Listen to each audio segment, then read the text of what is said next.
We ready? We are.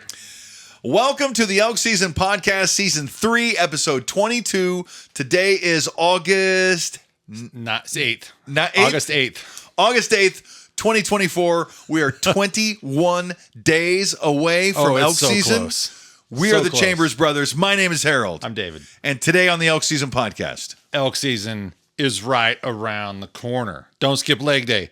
Wolf populations, we have a little bit to talk about. Predator management, bear behavior. I'm sorry, bad bear behavior, quote unquote, from humans. But don't ask the quotation marks. They don't care. Gear to stop backpacking. Yeah. And we're going to round it out with cannibalism.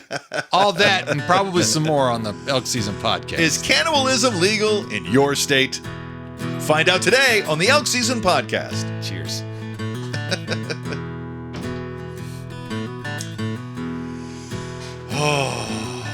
Right around the corner. Yeah. You have presented in the folder a picture of cars lining up. Now, it's not for elk season, but it's something we talk about regularly. And now, honestly, it has not happened that much. We see a lot of cars at the trailhead. Yeah. But the joke is it's a meme or something off of TikTok. Cars lined up, and it just says when the get to the trailhead early trick doesn't work like it used to. Yeah. Which means people are starting to pick up on that they need to get out there. Obviously, I didn't need to mansplain that, but I did. And thank you for that. You're welcome. There's a lot of people in Colorado called 14ers. Oh, is that what that's for? They like climbing the 14,000 foot peaks. Yeah. And the more 14,000 foot peaks you climb, the better you're in the club. And it's all about hierarchy, your status in the 14er club. Yeah. And there's a lot of people at the trailhead. I told you I had an experience this year. I went backpacking up to Sawtooth Lake in the Sawtooth Wilderness. Yeah. And with a guy named Quentin. Everybody calls him Q. And we hiked up. It was the only time I've ever been out with him, but he's a good hiker and a good outdoorsman. And we get back down and we're driving home. He's like, actually, that trail was not very busy. The trailhead and the trail was not very busy. And I said, that is the busiest trail I have ever hiked on. Wow. So our perceptions of the same thing were very different. Because I had been off in other places and saw a few people at the trailhead. And Idaho is certainly getting busier like that. When you get up it is. Into some place like Stanley. If you ever go through Stanley in the middle of summer, it is a hive. Yeah, it is a buzzing hive. Is it Chinook on the Salmon River? That season's coming to a close, I think, on Sunday. Oh, is it? Okay. And so if you've ever driven through there during any time of the fishing season. Yeah. It's just... So it's not just the fishing season, but there's rafters too. Yeah. There's a ton of rafters. There's a ton of outdoor things to do around Stanley. And there's a tiny little shop. And there's a tiny little gas station. And there's people waiting in line with trailers wanting to fill up. And it's just like, oh, get me out of here. Yeah. But Stanley's a great place, so I love Stanley. Just busy in the summer. Yeah. And when we see, and I point to this, when I bring up, we talk about how busy the ski lifts are because we talk about how busy the 14ers are. We're talking about how busy elk season is because there's a limited amount. And when you have so many people doing this one thing, it's going to be rough. And so I call these ski lift lines and these lines to these 14s. These are what I would call leading indicators. That's a fancy word I was looking for. Fancy term. Leading indicators of where hunting and hunting season is going. Right. Of course, you don't have to buy a pass to go to a 14er. No. Right? And you do have to buy a pass to go skiing, but they'll sell one to anybody. Yeah. Elk hunting is different because you have a selected number of tags. So what is going to happen is not a line. Right. How this is going to affect us is even in state, even in Idaho, hey, did I draw this year? Did I draw this year? Do I get to go hunting? Which is a bummer. Which would we're not there yet, but which would be a bummer if we're ever in that situation. Yeah. But it's so exciting to be really close, and it sounds like I'm going to have time to get out Labor Day weekend. Good, good. It's always a rush, and there's a lot going on for me at CSI in the first month. Same here. But not to divulge my personal schedule on the podcast, but I'll get to leave Friday afternoon. Oh, right. Okay. Not early on Friday. Gotcha. I got to work. There's other things going on. Yeah. But in essence, that first day really is get up. We need to wake up on Saturday morning and hunt, right? As much as we want to be there early on Friday, because we basically camp at our trailhead. There's always a ton of trucks up there. Yeah. But the thing about it is, like the line of cars in that image. Yeah. The joke is that getting up before the other hunters doesn't always work, but in our case, it really has. Yeah. And so a video I watched just this morning, a gentleman talking about, and I forget his name, and I apologize to the YouTube channel that I can't remember even right now, but he was very articulate. He's a guide and an outfitter, and he talks about how his clients, they fall victim to all these different things of, I got to go back to camp, or I got to go do this chore, or I'm going to go in early because I need extra sleep. And he's like, well, you have to kind of break free of your traditional schedules when you go hunting, because you're going to miss the prime opportunities. Yeah. And so getting up before everybody, and he says, more and more people might come to you and say, yeah, more and more people are getting up and getting out early. No, they're not. They're not. Just We've not. seen it. We've seen it. And everything he said, I'm like, I totally know what you're saying, buddy. Yep. Totally get it. Yeah. Because 2 hours before light. Yeah. And we're hiking 2 hours before light. And when it's that dark out, you know every headlamp that's on the trail. Yeah. And we don't see them. Yep. A lot of other guys almost don't even start hiking until it's light. Yep. We're it almost amazes me. We're almost to the elevation we want to be at. Yeah. And it's still not shooting time. Yeah. And we just see people get on the trail. And not only that, but we have our best encounters. Oh yeah. At that moment. Yep. And that's what he talked about. The best encounters come really around that 20-minute period before and after shooting time. Yeah. Or before, so that last 20 minutes of shooting time and the first 20 minutes of shooting time.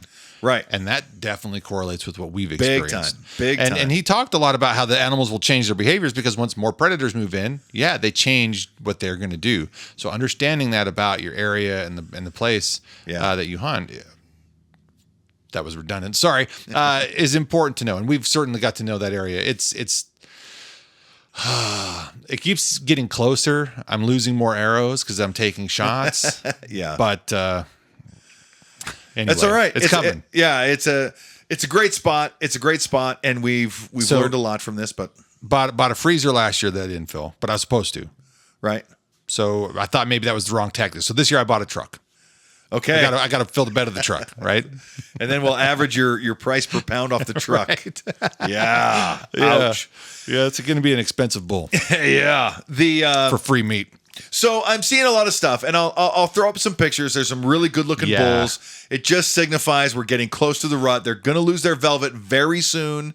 Probably the spikes and the smaller bulls aren't going to lose their velvet until into September. What we want to see when we get up in September, hopefully Labor Day weekend, I doubt it. I doubt that we'll see. So last year we did not see bachelor groups Labor Day weekend, which is very promising, very good. Which means that their competition is kicked up and they're not friends anymore. Yeah, right. They're competing now and they're not friends, which is good. If they're still all bachelored up, they're still buddies, and the rut is really not on. So you might be able to sneak in on a few. And Labor Day weekend for us has been a lot about getting your legs underneath you. Yeah. And maybe we'll get in. We can sneak in close. You can find a bedded bull when it's really hot out. Maybe you can sneak in. But last year was a big surprise, and I would imagine it's going to be somewhere close this year. Somewhere close. I don't think the rut is going to be as early as it was last year. But it's going to be before the equinox. That's my prediction. Well, we'll see what happens. For whatever it's worth. It's every year surprises me in different ways. There's some things that are consistent from year to year, and other times you're just kind of surprised. So that's part of what keeps me going back. And as weekend warriors, we are subject to the weather. Yeah, we have to take the weather that comes on the weekend we're going out. And if a big storm is blowing in and the animals are hunkered down, and it's in our 2 or 3 windows, small windows that we even have to hunt, nothing happens that weekend. Yeah, and it's a bummer. And that, but that's what happens. That's what happens in elk season. And I'm talking to the guys in the gym too, right? Oh, sure. When I talk about elk hunting, every guy I see, anybody, even if you're a stranger, hey, you hunt elk? What's up? Right? But now it's getting close to September, and I know all the guys in the gym, the hunt, and I go, hey, you guys, you going out this year? You gonna do some camping? You got some friends, right? And so lots of guys are talking about it. Oh yeah, It's getting close. And on my scroll, lots of people are out there scouting and looking at these bulls. Yeah. And in their velvet, in their big bachelor groups. And I even saw one where they're all in the river. It was so hot. Oh yeah, people are driving by the elk, and they're gosh. just like, yeah, leave me alone. I'm soaking. Yeah, it was hot. Yeah, that's crazy. That was a cool experience for them, but at the same time, it's kind of like eerie in another sense, and at the same time, it's just like, ugh. Well, it could have been Yellowstone. Yeah, it could have been. True. It could have been Colorado, right? Where they're just the elk are a little bit more used to humans. Yeah, you've got you threw in an elk picture of an elk growing some very non-typical antlers. Yeah, and it's kind of cool looking. So cool. Yeah, so cool. The non-typicals are really cool. Don't even know what you'd call that. It's almost as if it's a non-typical. I know, but the way that it's shaped, I feel like there's he's got like 2 antlers that go down and away from his ears, and up and away from his ears. Right, almost like a star pattern. Yeah, like an X. It's almost like an X, isn't it? Yeah. Really weird. He's got like 2 major tines on each branch, on each antler, and they go up and down on both sides. If you angle it right, it could almost look like the Under Armour symbol, because there's like, oh yeah, yeah, it does. Yeah, that's crazy. He's just trying to elude predation. If I grow different antlers, maybe they won't hunt me. They'll think I'm something else. So anyway, it's pretty cool. It's a fun one. And interesting. We get to see a few non-typicals when we're out, but we always. Yeah, I always love them. I always note, okay, yeah, I want to get that one. So it's crazy. It's not the same elk, but there is a bust of an elk at our Sportsman's Warehouse. Yeah, that looks like that non-typical we saw with that tine going down in front of its face. Oh yeah. So if you go in there, I think it's at the front of the building. Yeah. And I think I know which one. Every time I go about. in there, I just go, man. That's when we met John. That was that same morning. That was that. John. The one in Sportsman's a little bit bigger, I think. Than the one we saw. Number one predator of elk is wolves. Yeah. Other than man, yeah. No. It is wolves. Not wolves. Other than man. It is wolves. I'm sorry. No, in Idaho it is. Maybe in Montana it is too. Maybe in Wyoming. Yeah. Not in Colorado. Not in places where they don't have wolves. But here in Idaho, tell me about the story you came across about Idaho enhancing wolf populations. So there's a way to understand the wolf population and what they've been doing. And wolves are very elusive. They're very hard to track and keep track of. Even if you go out and search for them in planes and helicopters, you got radio collars. They are hard. Right? They like to stay away from humans. And so they are hard to count. So we have a good hunting population of hunters here. We have a good hunting population of guys who want to hunt wolves. And part of killing a wolf is you turn in some teeth. And same thing with bears. Basically anything but elk and deer, you have to run by a state official biologist. And they're going to take some DNA samples.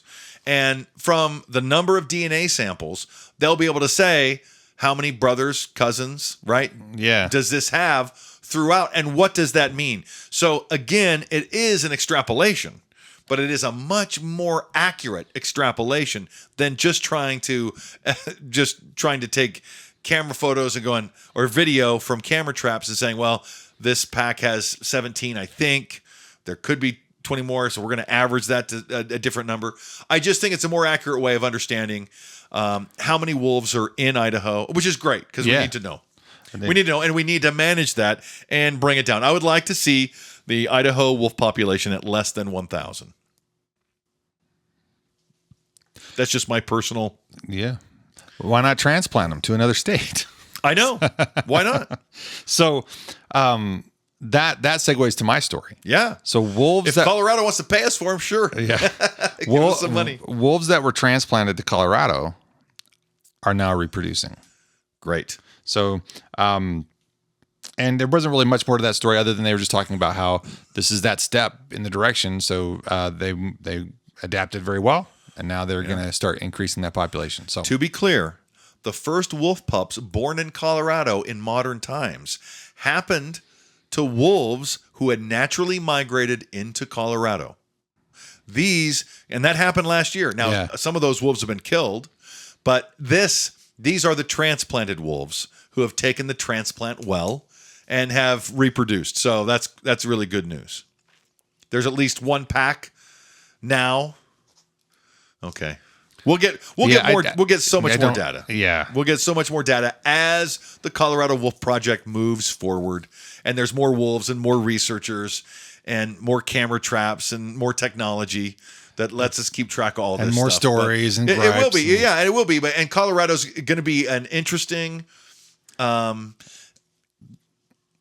test.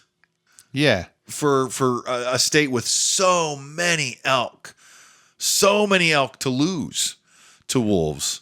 And now they're talking about, can we segue into that story? The predator management? So yeah, because I've got a predator management story too, and I forgot to write it down. Oh, okay. But your predator management will go first. Mine will segue into the bears better. So I just saw TikTok, and they're talking about how Colorado is approaching this idea. Let's vote on whether or not we should be allowed to manage predators. Bears and mountain lions. Yeah. You're like, that doesn't sound like something you should vote on. Yeah, it should be something that should already be actively strategically planned for. Yeah, you've got a huge human population compared to when humans moved into Colorado. Yeah. Right? There's a lot more humans now than there were when humans first came in, and a lot fewer wolves. So there's just a few. Yeah, there's a big difference, and where we can't just let the pendulum swing. Right. You can't just do that. It needs active management. That's officially my position. And this would be a huge mistake for Colorado to say no more hunting. And they're calling it like trophy hunting. Yeah, and according to that particular post, that was his take on it, is that the framing, and I'm not saying that it isn't framed that way, because I wish it would be more thoughtful. I wish a lot of things were a lot more thoughtful. I wish I was a lot more thoughtful half the time.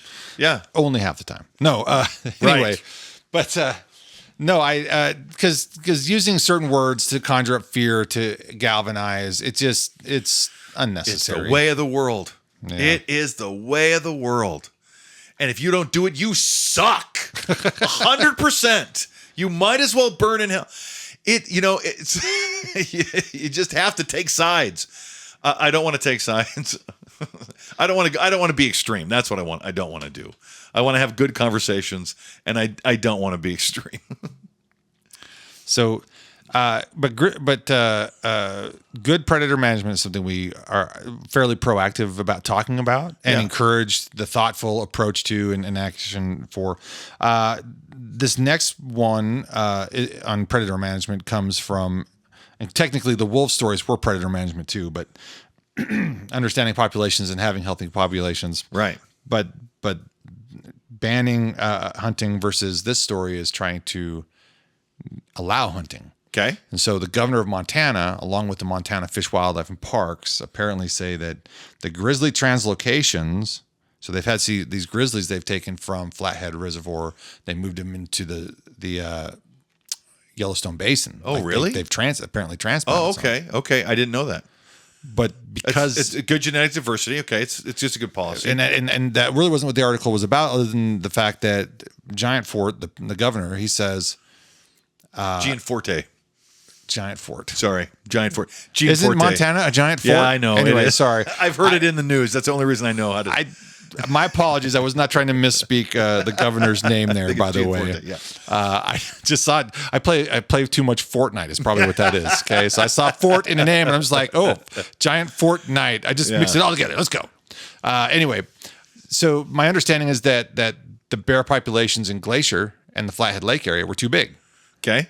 So because they're protected, we can't do anything with them. So we'll move them to an area where there's more space, maybe. Right. You're not allowed to kill them. Right. And so they're saying they should be delisted.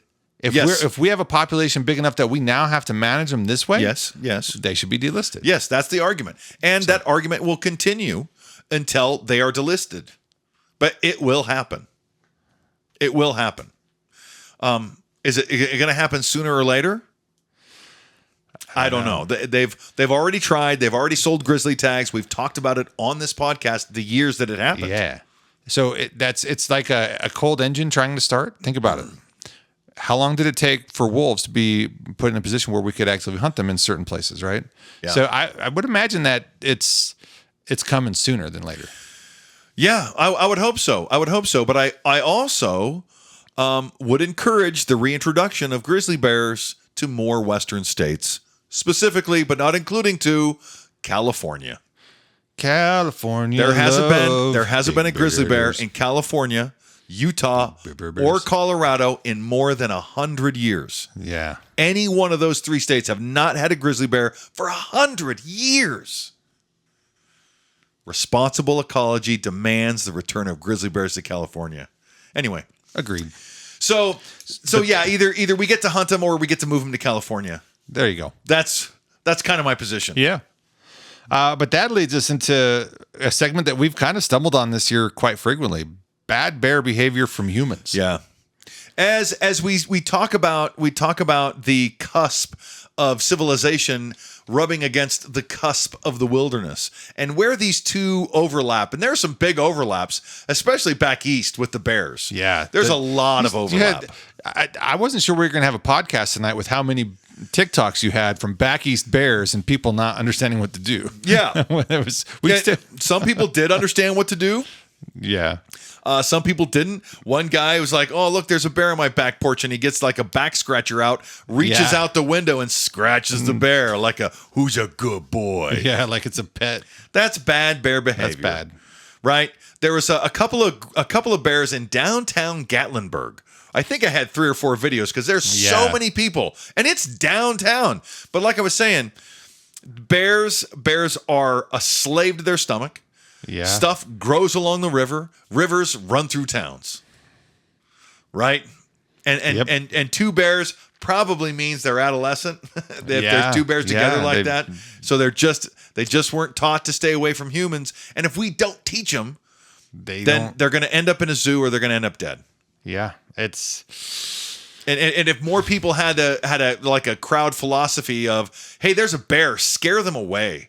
Scare that bear away. Come with me. Yell at the bear. Come with me, everyone. Do you have anything that makes noise? Do you have a whistle? Do you have a blowhorn? Do you have anything? Do you have pepper spray? Right? Anything to scare these bears away, because it's a bad idea for those bears to be used to being around people. Why is it hard for the overall general population of humans to default to I got to get large and loud and group up with my people to scare them away? Yeah. Is it, and I'm speculating out loud, I don't know, but I wondered just now, is it because maybe there's a fear that if I get loud, it'll upset the bear and it'll attack me? Is that why people get quiet, you think? Like if I should be quiet because if I upset it, he might attack me, but that's a misnomer. So people, a big misnomer is people talk about the fight or flight response. Yeah. Which is, that's the misnomer. It is not fight or flight. It is freeze first, then flight. Fight is always last. Always last. But can be predicted under certain circumstances. Yes, but But if you're too close, if you're inside or cornered off, if they're cornered off, right? But it's a last option. They would rather run. They would rather run, and freeze is the first option. Yeah. So when a bunch of city folks see a bear, freeze makes total sense. Yes, it does. It's unfortunate. They're all like, I haven't thought about this. What do I do?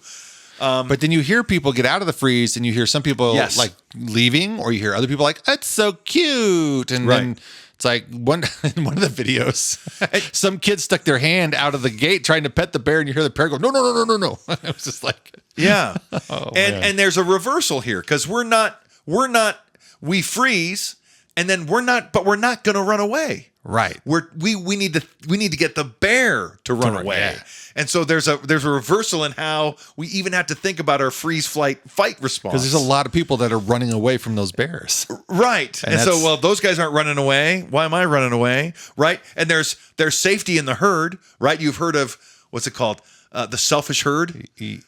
It's an ecology term where the selfish herd, well, yeah, the wolves are going to get somebody, but it most likely won't be me if I'm with a big herd. Yeah, it's. I always go for the center of the crowd, and that's why wolves target the bachelor groups, right? Yeah.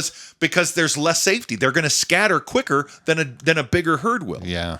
So anyway, bears behaving badly, people behaving badly around bears is really what that is. Yeah. Moving right along, that gear to stop putting in your pack. Now, we've gone through several iterations of packs and what we put in our packs and what we do and don't want. We detest mountain. I'm sorry, I don't want to be name shaming here. No, freeze-dried meal pouches. Freeze-dried meal pouches are I don't even have a term. Scam on the outdoor community. Yeah, or an outright scam, a sad scam on the entire outdoor community. But the thing is, I was watching a quick clip from Randy Newberg. Yeah. And he was talking about how I've made these mistakes. You got to get rid of the crap in your bag. Yeah. To help your so to be efficient, to have everything you need. And you were talking about stuff that you pulled out of your bag last year. Yeah. It's like I was hiking and things were heavy and we had to pack out an elk, and I'm like, as soon as you get some meat in your pack, you're like, what weight can I get rid of? Yeah. Because it's heavy and it's digging into your hips, it's digging into your shoulders. And you're like dense stuff. And so I opened my bag up. I told you I had 3 flint and steel fire starters. Yeah. That I'm like, because you go, that wouldn't hurt to have an extra one. Look, another one. I have like an excessive amount of different types of knives and cutting utensils. Yeah. And I probably don't need to. I actually bought one of those kits that comes with all the different blades to try to. So when I get an elk down, I think that'll be a handy utility. But I haven't got rid of the other ones. So I've got a Gerber in there, basically Gerber's version of Leatherman. I've got another Gerber knife that's got a gut hook on it that's really sharp that I got on a sale. I've got my big survival knife that I've had for years, but I actually have stopped packing that because I recognize it's a bit much. Right. My first elk I gutted, quartered, and skinned with a 3-inch blade on a Leatherman. Yeah. And I've got another pocket knife I got from my father-in-law. It's just one of those old timer knives, and it's really sharp, but it tucks away nicely. So it's kind of like you don't really need to get rid of it, you have all these things that tuck away nicely in a big bag, right?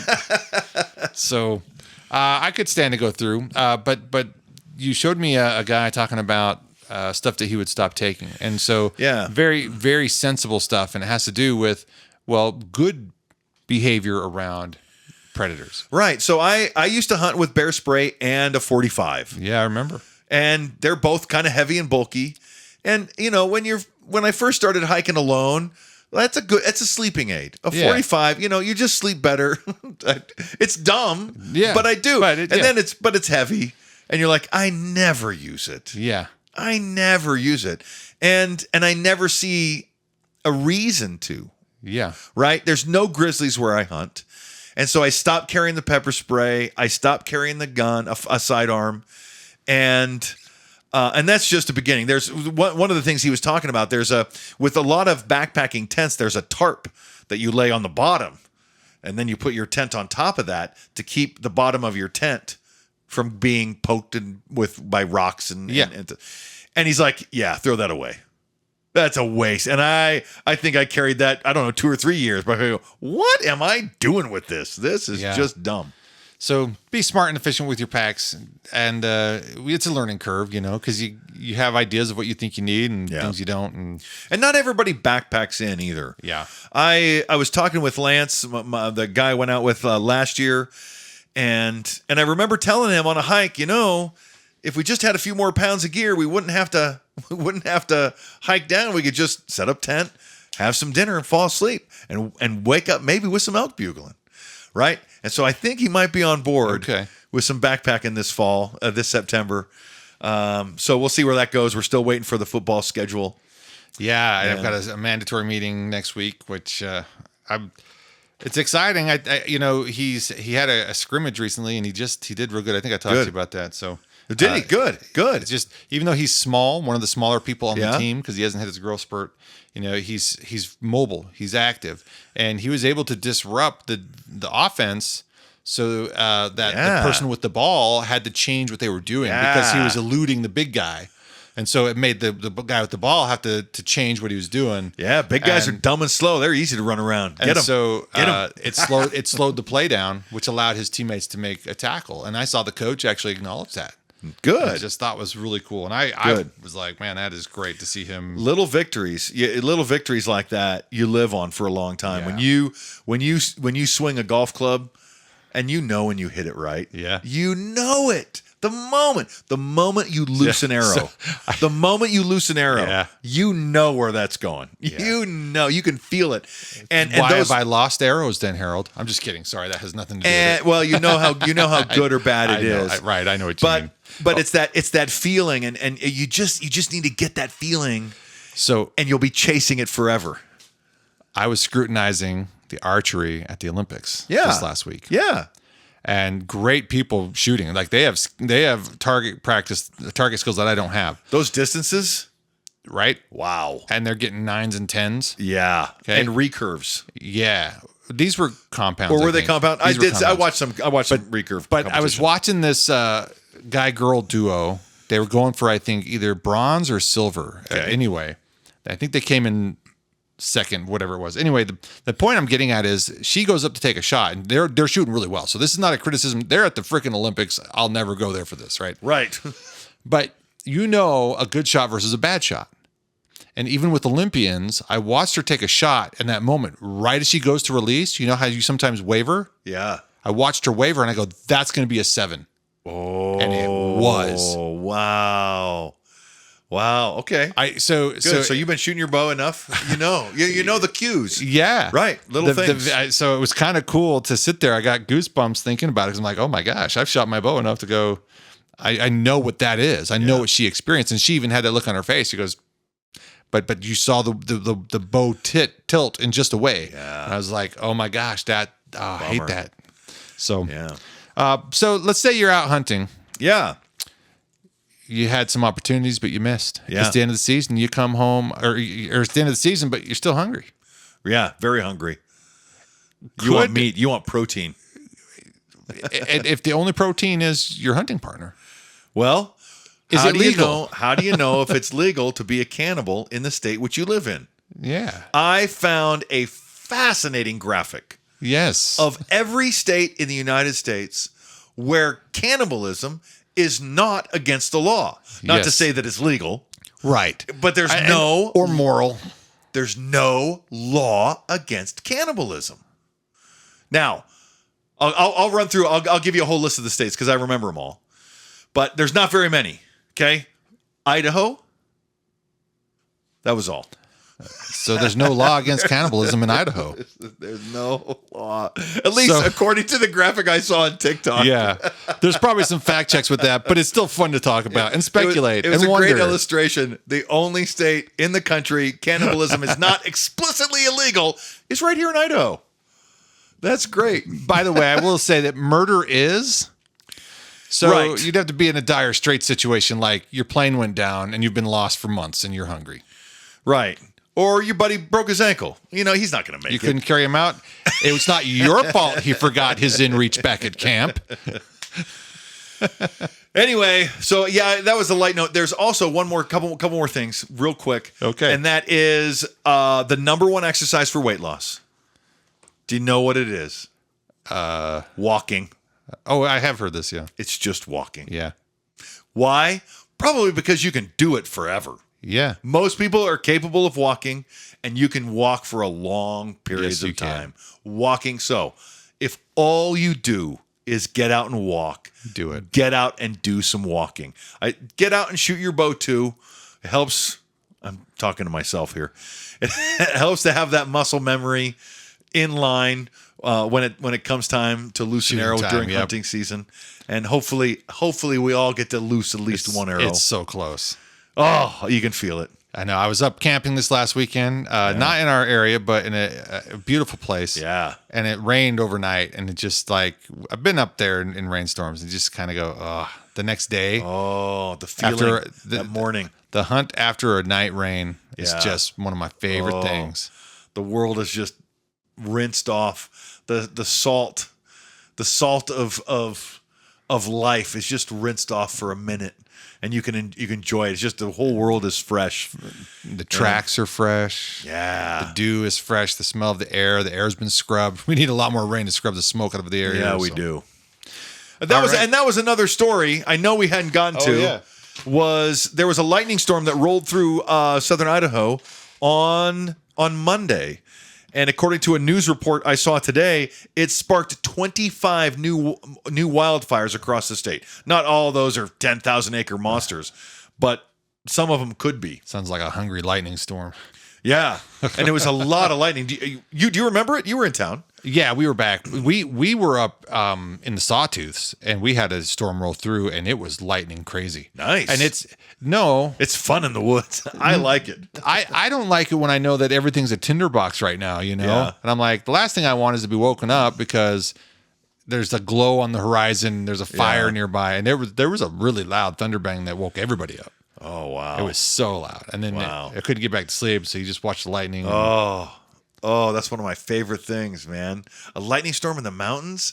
I'll tell you later. I got plenty of fun, plenty of great stories and great memories from the old days. Anyways, don't skip leg day. Get out and shoot your bow. And 21 days till elk season. Let's get there. Let's do it. We'll see you next week. Cheers. All right. Goodbye.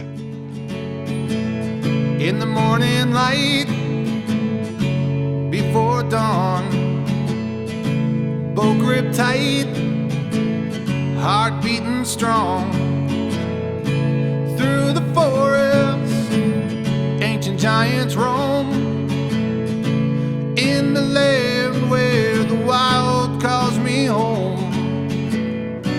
Through the whispering pines and the autumn breeze, driven by the chase, crisp air I breathe. With every step I take, earth beneath my feet. In nature's beauty where the hunter and elk meet. The mountains rise, kissed by the sun.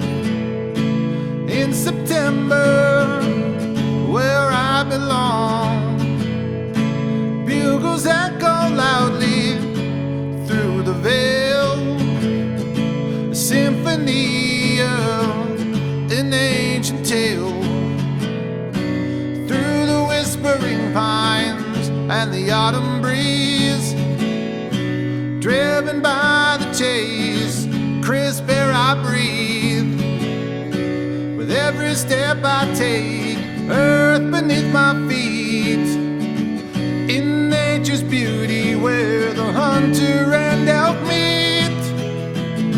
Silent as the morning mist, I travel on with careful grace.